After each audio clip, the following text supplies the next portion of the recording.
هو ايه يا جماعة حالة الشياط وحالة الحرقان اللي موجودة في كل ما هو منتمي لميت عقبة اللي ظهرت مرة واحدة علينا بعد صدور إعلان فيلم أولاد رزق ثلاثة اللي جايب لعيبة النادي الأهلي وبيتكلموا على القضية ممكن والقضية بتاعت قفشة وجايبين إمام عاشور ومحمد عبد المنعم ومارسيل كولر. إيه كمية الحرقان اللي موجودة واللي ظهرت واللي طفحت علينا مرة واحدة دي بسبب الإعلان ده؟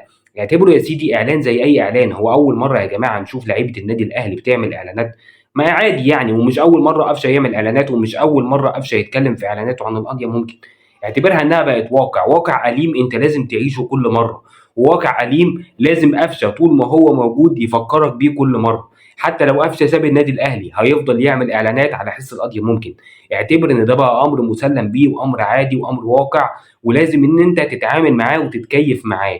هتقول لي طب انا هقاطع الفيلم كجمهور نادي الزمالك. طب ما تقاطع الفيلم كجمهور نادي الزمالك. ايه اللي هيفرق مع المنتج لما انت تقاطع الفيلم كجمهور نادي الزمالك؟ المنتج اساسا قبل ما يفكر في فكره الاعلان دي وقبل ما يفكر انه يجيب النادي الاهلي او لعيبه النادي الاهلي او مارسيل كولر ويتكلم على موضوع القضيه ممكن، هو عارف كويس هو بيستهدف انهي شريحه، وعارف كويس انهي شريحه هي اللي هتكسبه، وبيراهن على شريحه النادي الاهلي وشعبيه النادي الاهلي والقيمه التسويقيه للنادي الاهلي وجمهور النادي الاهلي الكبير اللي موجود في كل الدول العربيه.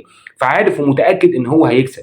ولا فارق معاه جمهور نادي الزمالك ولا فارق معاه نادي الزمالك، مع احترامي لجمهور نادي الزمالك ولنادي الزمالك. ولكن يا جماعه زي ما قالت شركه صله لما كانت عايزه تتعاقد مع النادي الاهلي من كام سنه، قالت ان شريحه توزيع الجماهير في مصر هي 5% بس بيشجعوا نادي الزمالك والباقي بيشجع بقيه الانديه، واكتر من 90% بيشجع النادي الاهلي. فهو ده الطبيعي يا جماعه. طبيعي ان اي منتج او اي اعلان او اي صاحب منتج عايز المنتج بتاعه ينتشر وعايز المنتج بتاعه يتباع يربط اسمه بالنادي الاهلي، وما بيفرقش معاه خالص بقيه الشرايح من جمهور الكوره المصريه. وبعدين طالع تكلمني كمان على التعصب اللي موجود في الاعلان. فين التعصب اللي موجود في الاعلان؟ هو في حد من اللعيبه دي جاب سيره نادي الزمالك؟ في حد من اللعيبه دي اساء لنادي الزمالك؟ بيتكلموا على ذكرى القضيه ممكن اللي من حقهم ان هم يحتفلوا بيها في كل مناسبه. واحد كسب ماتش نهائي القرن مش عايزه يحتفل؟ انت لو مكاني ولو مكانه مش هتحتفل؟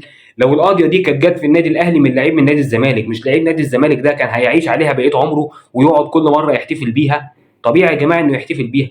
ايه التعصب في قصه زي دي؟